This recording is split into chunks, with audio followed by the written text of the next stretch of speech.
Student, good morning.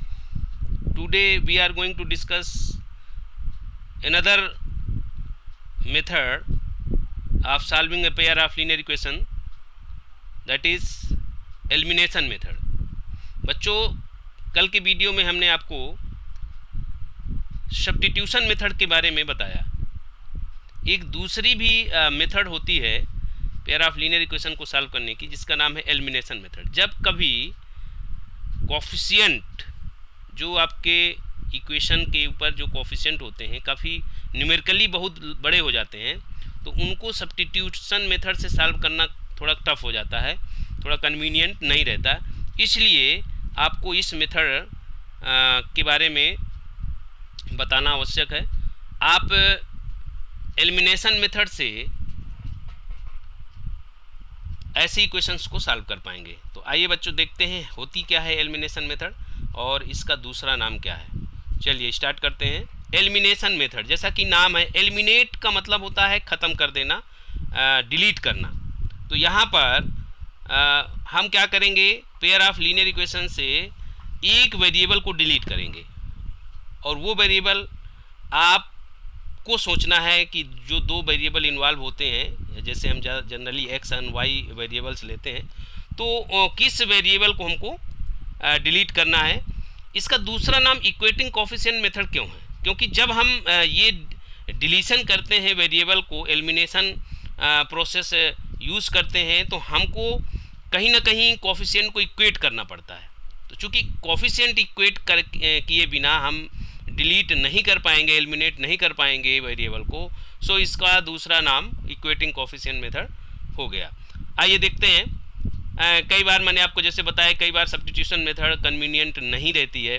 क्यों नहीं रहती है? क्योंकि न्यूमेरिकली जो कोफिशिएंट होते हैं बहुत बड़े होते हैं, तो उनको सब्स्टिट्यूट करना, फिर कैलकुलेशन करना काफ़ी टफ हो जाता है। तो ऐसी स्थिति में आप एलिमिनेशन मेथड यूज़ करेंगे। जनरली अगर आप दोनों को कंपेयर करें, या कह लीजिए तीनों मेथड्स को कंपेयर करें, जो कि क्रॉस मल्टीप्लिकेशन मेथड, हम अगर आप कहेंगे तो थोड़ा बहुत बता देंगे, अदरवाइज आपके सिलेबस से अभी डिलीट हो चुका है। तो तीनों मेथड में सबसे जो कॉमन यूज मेथड है वो एलिमिनेशन मेथड, ज़्यादातर हम इसी का यूज़ करते हैं। तो आप लोग भी प्रयास करिए, समझिए कि अगर आपको ज़्यादा आसान लग रहा है तो एलिमिनेशन मेथड यूज़ करिए। आइए जल्दी से इसको हम पहले समझ लेते हैं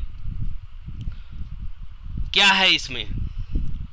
कई सारे स्टेप्स हैं इसमें भी। जैसे देखिए, सबसे पहला काम है कि हम पेयर ऑफ लीनियर इक्वेशंस को क्या करेंगे, रीराइट कर लेंगे अपने क्वेश्चन से या अपनी वर्ड प्रॉब्लम से उनको फॉर्म कर लेंगे। मल्टीप्लाई करेंगे both the equation by some suitable non zero constant. Multiply करना है, ध्यान ये रखना है कि हमको ऐसा सुटेबल कांस्टेंट लेना है जिससे कि जिस वेरिएबल को हम एलिमिनेट करने जा रहे हैं वो उसके कोफिशिएंट इक्वेट हो जाए। समटाइम्स वेरिएबल के कोफिशिएंट पहले से ही इक्वेट रहते हैं, तो ऐसी स्थिति में ये आपको मल्टीप्लिकेशन करने की कोई ज़रूरत नहीं है। मल्टीप्लिकेशन सिर्फ इसलिए करना होता है ताकि जो अनइक्वल कोफिशिएंट हैं वेरिएबल के ऊपर, जिनको हमें एलिमिनेट करना है, वो इक्वल हो जाएं। ठीक है, तो अब आपको डिसाइड करना है कि हमको एक्स से वेरिएबल को एलिमिनेट करना है या वाई को। अगर एक्स को करना है तो फिर एक्स से वेरिएबल पे के कोफिशिएंट को इक्वेट करना होगा, अगर वाई को करना है तो वाई वेरिएबल कोफिशिएंट को इक्वेट करना होगा। ये आप डिसाइड करोगे, हम एग्जांपल से आपको बिल्कुल क्लियर करेंगे। दूसरे स्टेप में जब आपने मल्टीप्लाई कर दिया नॉन जीरो कांस्टेंट से, तो क्या हो जाएगा, आपका वेरिएबल जो कोफिशिएंट है वो इक्वल हो जाएगा। अब आपको क्या करना है, ऐड करना है।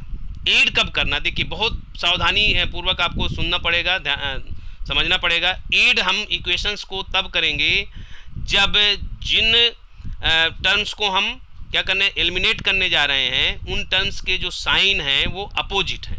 यानी एक वाले में प्लस है, दूसरे में माइनस है, या पहले में माइनस है, दूसरे में प्लस है। अपोजिट साइन जब आपके जो एलिमिनेटिंग टर्म्स रखेंगे तब हम ऐड करेंगे। और वाइस वर्सा अगर हम सब्ट्रैक्ट करेंगे तब सब्ट्रैक्ट करेंगे जब दोनों में लाइक टर्म्स होंगे, जैसे प्लस प्लस दोनों हो गया या माइनस माइनस हो गया, तब ऐसी स्थिति में हम क्या करेंगे, सब्ट्रैक्ट करेंगे। सब्ट्रैक्ट करने में क्या होगा, आपका साइन चेंज हो जाएगा, तो वो आपका एलिमिनेट हो जाएगा। ओके, फिर क्या करेंगे, one equation from other so that one variable get eliminated. आपको घटाना है, एक इक्वेशन से दूसरे को घटाना है, और इस तरह से क्या हो जाएगा, चूंकि आपने कोफिशिएंट इक्वेट कर रखा है तो एक जो वेरिएबल आपका एलिमिनेट हो जाएगा, और एलिमिनेट होने से क्या होगा, फिर वन वेरिएबल इक्वेशन प्राप्त होगा। अब देखिए, अगर वन वेरिएबल इक्वेशन प्राप्त होता है तो आपको स्टेप थर्ड जो मैं नेक्स्ट स्लाइड में दिखाऊंगा वो करना है। लेकिन कई बार ऐसी स्थिति बनेगी अगर आपका जो pair of linear equation unique solution नहीं रखता है तो आपका जो स्टेप जो आपका जो है स्टेप टू में जो आपको जब आप वेरिएबल को एलिमिनेट करोगे तो वहाँ पर वन वेरिएबल इक्वेशन नहीं मिलेगा। वहाँ पर क्या हो जाएगा, आपको एक स्टेटमेंट मिलेगा, ट्रू स्टेटमेंट मिलेगा जिसमें कोई वेरिएबल इन्वॉल्व नहीं होगा। तो वहाँ से आपको समझ जाना है कि जी ये जो पेयर ऑफ लीनियर इक्वेशन है वो इनफाइनाइटली मेनी सोल्यूशन रख रहे हैं। और यदि फॉल्स स्टेटमेंट मिले, मैं आपको एक एग्जांपल के थ्रू इसको बताऊंगा, यदि फॉल्स स्टेटमेंट मिले तो आपको समझ लेना। फॉल्स स्टेटमेंट मैंने आपको उस दिन भी बताया था। फॉल्स स्टेटमेंट का मतलब होता है कि जैसे लिख दिया 9 = 0 ऐसे आ गया, तो अब 9 = 0 होता नहीं, इसका मतलब ये फॉल्स स्टेटमेंट है।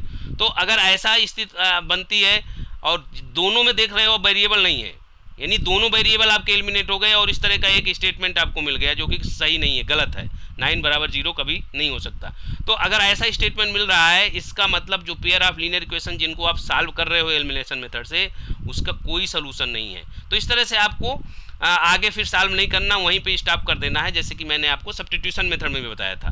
ठीक है ना। तो ऐसे वैसे जनरली आप ये मान लीजिए कि ऐसे इक्वेशंस आपको सॉल्व नहीं करने हैं, लेकिन कई दफ़ा अगर आपको इस तरह के pair of linear equation solve करने पड़ेंगे तो आपको इसी तरह की स्टेटमेंट मिलेंगे, या तो ट्रू स्टेटमेंट मिलेगा या फॉल्स स्टेटमेंट। तो वहाँ से आपको आगे बढ़ना नहीं है और वहाँ पे लिख देना है आपको कि अगर ट्रू स्टेटमेंट मिलता है लिख देना है equation has many infinitely many solution, और अगर फॉल्स स्टेटमेंट मिल रहा है तो आपको लिख देना है कि इक्वेशन हैज नो सोल्यूशन। ठीक है।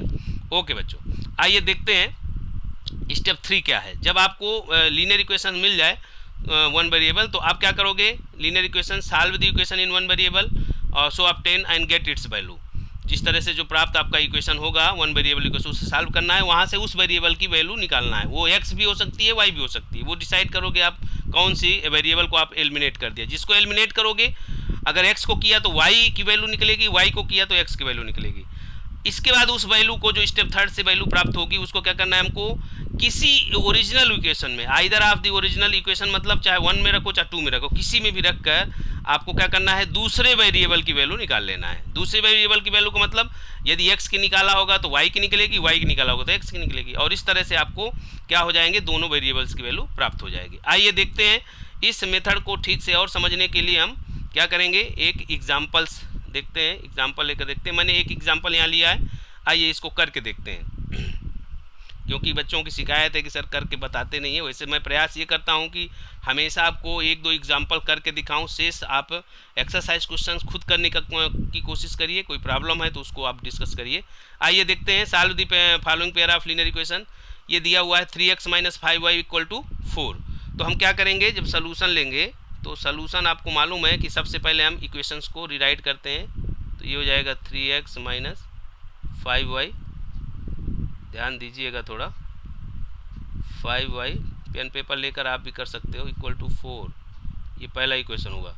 और ये हो जाएगा 9x - 2y = 7। आपकी एक्सरसाइज से ही मैंने लिया है, थोड़ा चेंज करके। आइए देखते हैं। अभी आप पहले तो ये डिसाइड करोगे किस वेरिएबल को आपको एलिमिनेट करना है। मैं यहाँ पर x को एलिमिनेट करने जा रहा हूँ, तो आप ध्यान से देखिए, x का कोफिशिएंट 9, सेकंड वाले में 9 है इक्वेशन में और पहले वाले में 3 है। मुझको क्या करना है, दोनों को सेम करना है। एक तो तरीका ये है कि मैं 9 से 3 को मल्टीप्लाई कर दूँ, 3 से 9 को कर दूँ, लेकिन ऐसे में क्या है, चूँकि जिस संख्या से मैं इक्वेशन को मल्टीप्लाई करूँगा होल इक्वेशन में करना पड़ेगा, तो इक्वेशन आपका काफ़ी बड़ा हो जाएगा। उससे बेहतर तरीका है कि यहाँ पे मैं लिखूँ मल्टीप्लाई, यहाँ लिखना पड़ेगा मल्टीप्लाई इक्वेशन 1 / 3। देखो इक्वेशन 1 को 3 से कर देंगे तो 3 × 3 = 9, ये आपका 9 हो जाएगा। एंड इक्वेशन 2 / 1 से करेंगे क्योंकि हमको 9 ही चाहिए, तो 1 से करने से इक्वेशन में चेंज नहीं आएगा। तो इस तरह से आपको खुद थोड़ा आइडिया लगाना है कि किस तरह के नॉन जीरो कांस्टेंट से मल्टीप्लाई करें जिससे कि हमारे जो कोएफिशिएंट वो इक्वेट हो जाए। ओके हो जाएगा। तो अब हम करेंगे, तो ये देखिए अब इक्वेशन आपका 1 चेंज होगा जब 3 से मल्टीप्लाई करेंगे। 9x ओके -15y ओके और = 12, ये आपका तीसरा बन जाएगा। थर्ड डाल दीजिए, ऐसे डाल सकते हो, नंबर भी लिख सकते हो। अब यहाँ 1 से मल्टीप्लाई किया है तो ये एज इट इज रहेगा 9x minus 2y equal to 7, ये 4 हो जाएगा। इक्वेशन का नाम आपको इस तरह चेंज करना है। आइए अगले स्टेप में आते हैं। अब कोएफिशिएंट इक्वेट हो गए, तो अब हमको या तो इक्वेशन को जोड़ना है या घटाना है। मैंने आपको बताया है जोड़ना तब है जब अपोजिट साइन मिले। आप देख सकते हो 9x का साइन यहाँ पर प्लस है और यहाँ पे भी 9x का साइन प्लस है, मतलब सेम साइन है। ऐसे में हम क्या करेंगे, सब्ट्रैक्ट करेंगे। तो यहाँ लिखेंगे सब्ट्रैक्ट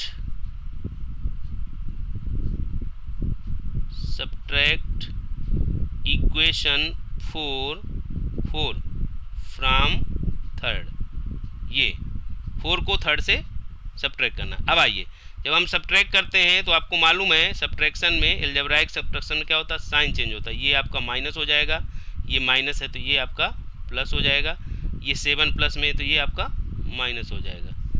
ध्यान से आप समझिए, ये आपका माइनस हुआ, ये माइनस हुआ, ये आपका प्लस हुआ और ये माइनस हुआ। ठीक, अब देखिए जैसे ही माइनस हुआ तो 9x प्लस 9x माइनस ये आपका कैंसिल हो जाएगा, ये कैंसिल हो जाएगा। अब यहाँ पर देखिए, आप देख सकते हो यहाँ पर -15y और प्लस 2y, तो ये कितना हो जाएगा आपका -13y आ जाएगा। ठीक है, उसको नीचे ही रखना है। और इधर देखिए 12 और -7, ये आपका माइनस हो जाएगा, तो 12 - 7 क्या हो जाएगा, ये 5 आ जाएगा। इस तरह से आपको ये देखिए कन्वर्ट हो गया लीनियर इक्वेशन 1 वेरिएबल। अब आप इसको आसानी से सॉल्व कर सकते हो। चलिए देखते हैं क्या हो जाएगा। -13y इक्वल टू 5, तो y equal to how much, -5/13। अब आप कहोगे -13 नीचे क्यों, ये छोटी छोटी बातें आपको ध्यान रखना है, 10th स्टैंडर्ड में हो आप। तो इस तरह से y की वैल्यू आ गई। अब इस y की वैल्यू को हम पुट करेंगे, putting value of y equal to putting value of y in equation. अब आपके पास 2 इक्वेशन थे, फर्स्ट में आप रख दीजिए या सेकंड में रख दीजिए, आपकी मर्जी, किसी एक इक्वेशन में रखना है जो ओरिजिनल इक्वेशन है। जब आप रखेंगे, देखो मैं रख के दिखाता हूँ, 3x आपका रहेगा, y की वैल्यू हम रख रहे हैं -5 मल्टीप्लाई बाई -5/13। अब वैल्यू रखते समय थोड़ा सावधानी रखनी है।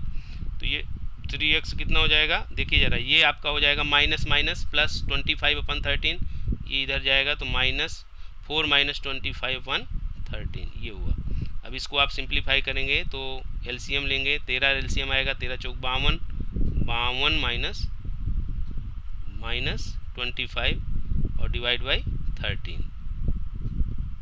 ठीक है, ये अब आप देखिए यहाँ पे मैं लिख देता हूँ शेष क्वेश्चन। तो 52 - 25 कितना हो जाएगा, आप देख सकते हो हाउ मच, 27। तो ये x equal to 3x equal to 27/13।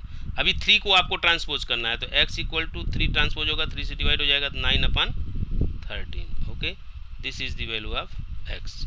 So last में आप क्या करेंगे, लास्ट में लिखेंगे, मैं यहाँ पे इरेज कर देता हूँ, लास्ट में आप लिखेंगे, ये जरूर लिखना चाहिए सलूशन लास्ट में, हेंस क्या हो जाएगा, x equal to 9/13 and y equal to -5/13। इस तरह से आपको सॉल्यूशंस दिखाना ये है। तो इस तरह से आपको एलिमिनेशन मेथड यूज़ करना है, यानी आपको पहले से ही डिसाइड करना है कि किस आपको वेरिएबल को एलिमिनेट करना है। आइए देखते हैं एक एग्जांपल। मैंने आपको बताया था कि यदि आपका pair of linear equation unique solution नहीं रखेगा तब क्या होगा। देखिए मैंने एक एग्जांपल आपकी बुक से ही लिया है, यहाँ पर एलिमिनेशन मेथड का यूज़ करना है। देखिए सबसे पहला इक्वेशन है 2x + 3y इक्वल टू 8, दूसरा 4x + 6y इक्वल टू 7। अब इसको मैंने क्या करना है, एलिमिनेशन मेथड से करना है। तो फिर से वही बात है कि आप किसी एक वेरिएबल को के कोएफिशिएंट को इक्वेट करना है। यहाँ पर उसने क्या किया है, x के कोएफिशिएंट को इक्वेट किया है। तो क्या किया, देखिए x के कोएफिशिएंट को इक्वेट करने की equation 1 multiply by 2 and equation 2 multiply by 1। So equations आपके नए इक्वेशन क्या हो जाएंगे, 4x प्लस, जब आप यहाँ पे 2 से मल्टीप्लाई करेंगे तो आप देख सकते हो 4x + 6y + 6, मतलब होल इक्वेशन में मल्टीप्लिकेशन करना है, ये ध्यान रखना है। सिर्फ आपको 2x भर में नहीं करना है, और दूसरे में चूंकि 1 से कर रहे हैं तो इसमें कोई परिवर्तन नहीं आएगा। अब देखिए यहाँ पर 4x दोनों सेम हो गए। अब साइन इसका सेम है, इसलिए यहाँ पे हम क्या सब्ट्रैक्ट करेंगे, 4 को थर्ड से सब्ट्रैक्ट किया जा रहा है। जैसे सब्ट्रैक्ट करोगे देखिए जरा ध्यान से, ये भी माइनस हो जाएगा, ये भी माइनस हो जाएगा, ये भी माइनस होगा, तो ये भी कैंसिल हुआ, ये भी कैंसिल हुआ, तो आपका इधर आ गया 0, भाई दोनों कैंसिल हो गया, तो इधर क्या आ गया 0, और इधर क्या आ गया आपका आ गया 9। अब क्या आया 9 इक्वल टू 0, मैंने क्या बताया था 9 इक्वल टू 0। अब ये क्या है, फॉल्स स्टेटमेंट है, 9 इक्वल टू 0 कभी हो ही नहीं सकता, और वेरिएबल भी नहीं है यहाँ पर। तो इसी से आपको आइडिया लगाना है कि इसका मतलब pair of linear equation has no solution. अब देखिए जरा, अगर आपने शुरू में कोफिशिएंट को कंपेयर कर लिया होता या देख लिया होता एक सरसरी नज़र से, तो आपको पहले से ही पता चल गया होता कि इट हैज़ नो सॉल्यूशन। कैसे, देखिए जरा, यहाँ पर a1/a2 मैंने किया तो 2/4, b1/b2 ये हो जाएगा 3/6, और कैन नॉट इक्वल टू देख सकते हो 8/7। ये देखिए 1/2 कैन नॉट, इसका मतलब ये कंडीशन आपको ये दिखाती है कि such type of pair of linear equation has no solution. Okay बच्चों, तो जब भी आप इस तरह के इक्वेशन सॉल्व करो कुछ इसी तरह से आपको मिलेगा, सॉल्यूशन आपको नहीं मिलेगा। देखिए लास्ट में लिखा है देयरफॉर पेयर है आप इक्वेशन हैज़ नो सॉल्यूशन, यहीं से आपको समाप्त कर देना है। चलिए ओके, एक मैं वर्ड प्रॉब्लम आपको बता देता हूँ, क्योंकि हर एक एक्सरसाइज में वर्ड प्रॉब्लम है, तो वर्ड प्रॉब्लम हम बताते हैं, थोड़ा जल्दी से करते हैं। The sum of the digits of a 2 digit number is 9।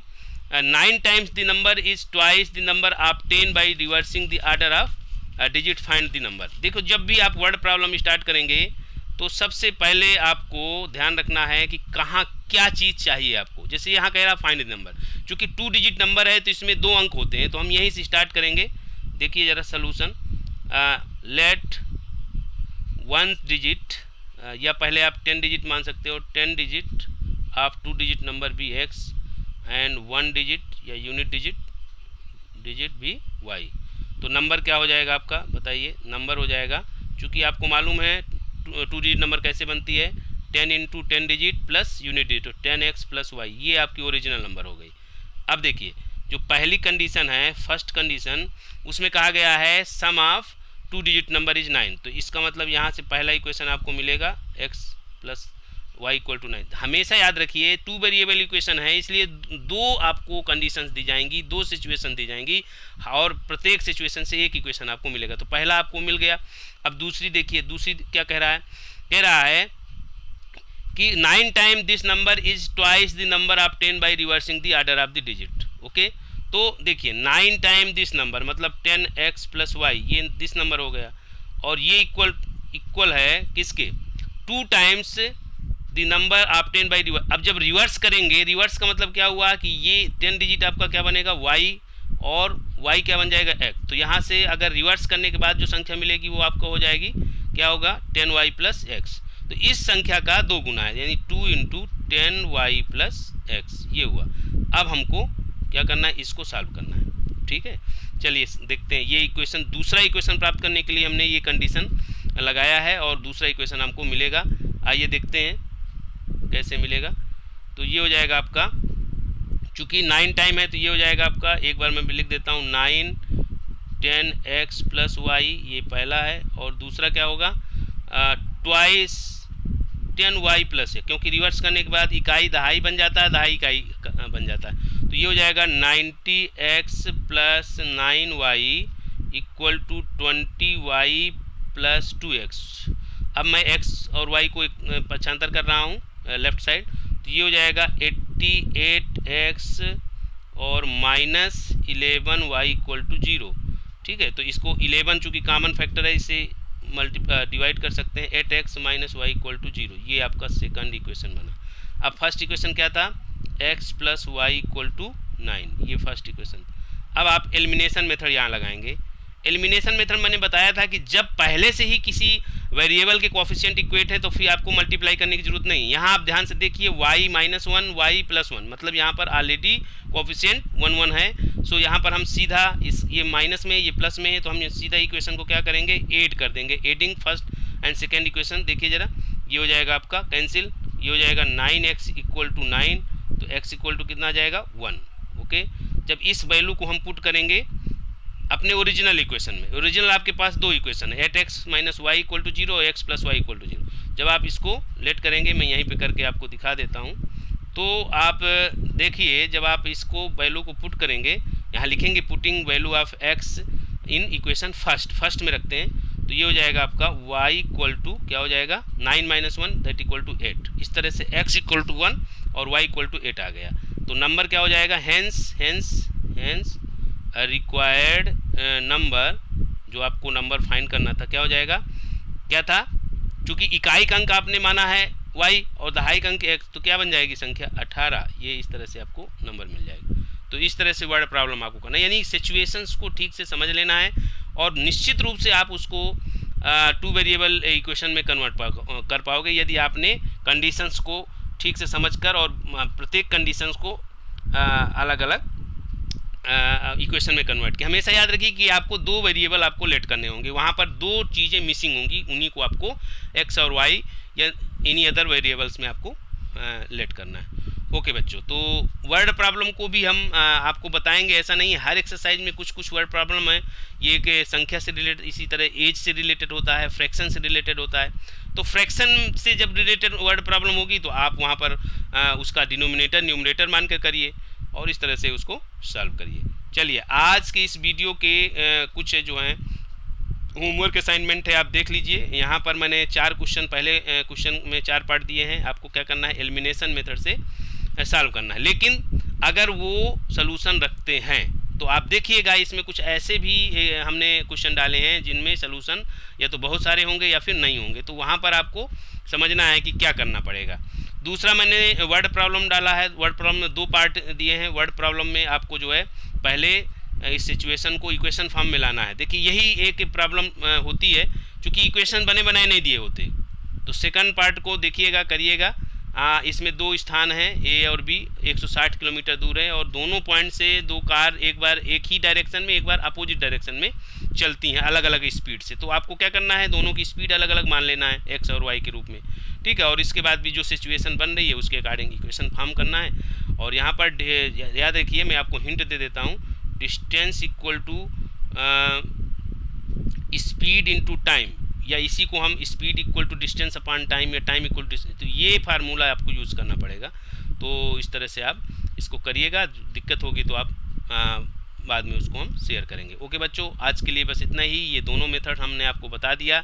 अब हम आपको एक्सरसाइज क्वेश्चंस यानी वर्ड प्रॉब्लम की चर्चा करेंगे और इसके बाद फिर एक और रिड्यूसिंग टाइप की जो इक्वेशंस होते हैं जो कि डायरेक्ट आपके pair of linear equation form में नहीं होते हैं, तो उनकी चर्चा करेंगे और उनसे रिलेटेड वर्ड प्रॉब्लम हम करेंगे। तो अभी है 2-3 दिन हमारे पास, और साथ में मैं एक्टिविटी अभी सेंड करूंगा, उसको भी आपको अपनी एक्टिविटी फाइल में करना है। ओके बच्चों, आज के लिए बस इतना ही। बहुत बहुत